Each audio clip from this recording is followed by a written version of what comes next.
個粗糙嘅斜面上面啦，就為一個方塊將佢沿住呢個斜面嘅方向咧去投擲上去嘅。咁咧並且個方塊咧佢係受到一個宏定嘅摩擦力啦 （constant frictional force）。跟住佢就問啦：以下邊一幅圖關於 energy 同埋 displacement 之間嘅關係，顯示出正確嘅potential energy 同埋 kinetic energy 嘅 variation 啦。咁我哋嚟睇題目。去遇到呢啲題目嗰陣時候咧，我哋首先畫一個 free body diagram 先。咁我哋先畫一個方塊啦。咁佢其實咧會受到3個力嘅。第一個力咧就自然係題目所提及到嘅 friction 啦 ，friction force。佢係沿住呢個斜面嘅向下咁樣移動嘅。之後咧佢就自身咧就會受到一個 mg， 亦即係咧佢係重力啦。之後咧佢就會受到呢個嘅斜面所俾嘅一個發向力啦，亦即係 R。咁其實咧熟呢啲題目嘅朋友咧，我哋可以將呢個咧代一個 theta 入去。咁其實咧成個 block 所受到嘅 net force 咧，因為 R 其實就等於 mg cosine theta 嘅，所以咧 mg cosine theta 呢個 component 咧係同 R 抵消咗咯。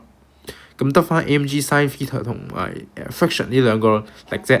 所以咧 summation force 咧其實就等於 mg 再加 friction 啦。咁喺力方面咧 ，mg 就係影響個 gravitational potential energy 啦。咁 friction 咧就係個 work done 嘅。咁我哋先睇呢啲選項先啦。佢就我哋就唔難觀察到有呢啲圖入面咧，佢哋嗰啲佢哋呢啲 potential energy 同埋 kinetic energy 咧。佢哋啲選項咧係有直有斜嘅，咁就説明咗咩啊？佢又説明咗我哋要區分一個正比同埋反比嘅關係，一個正比或者 varies with the square 嘅關係啦。咁我哋事不宜遲，可以嚟開始咯。我哋首先睇呢個 potential energy 先。gravitational potential energy 咧，其實就等於 mgh 嘅。咁 m 就係個質量嘅方法嘅質量咯 ，g 就係個 constant 嘅，所以咧。E.P 為一個 various 咧，就係正比於 h 嘅。咁當我哋去睇呢幅圖嘅時候，我哋其實咧可以續畫一個延長線咧，將呢個延長埋嚟。咁呢個咧都叫 theta 嘅。咁 h 係咩咧 ？h 就喺呢度啦。咁其實用一啲初中嘅 trigonometry 咧，我哋其實就知道 h 咧其實就等於 sin s 乘 sin theta 嘅。h 咧就等於 s 乘 sin theta 嘅。咁 theta constant 啦，所以 h 就正比於 s， 所以咧 gravitation potential energy 咧係正比於 h 又正比於 s 喎，所以咧係會一條直線咁樣上升嘅，咁我哋咧其實可以 fold 咗 D 呢個 option 啦，咁得翻 A、B、C， 咁得翻 A、B、C 咧 kinetic energy 咧就比較難去諗嘅，咁其實咧我哋就可以用總共嘅 energy 去諗啦。總共嘅 energy total energy 咧 ，energy total 咧，其實咧就等於呢個嘅 gravitational potential energy 啦，再加呢個 kinetic energy， 再加呢個 work done 嘅。咁我哋將條式羅列出嚟先 ，E.T 咧其實就等於 mgh 咯，再加1/2 mv square， 再加呢個 frictional force times 呢個 s 嘅。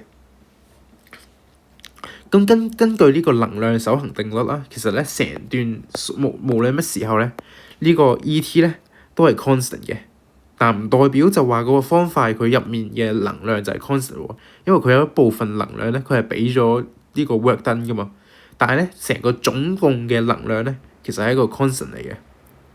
我哋不妨咧將佢調一調位，我哋可以將呢個嘅我哋係要求呢個嘅動能啊嘛。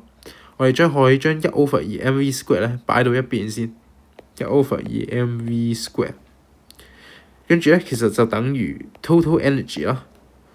佢再去減呢個 mgh， 再去減呢個 frictional force times 呢個 displacement。咁 h 係咩啊 ？h 頭先我哋所知道嘅就係 s 乘 sin theta 啦，所以咧。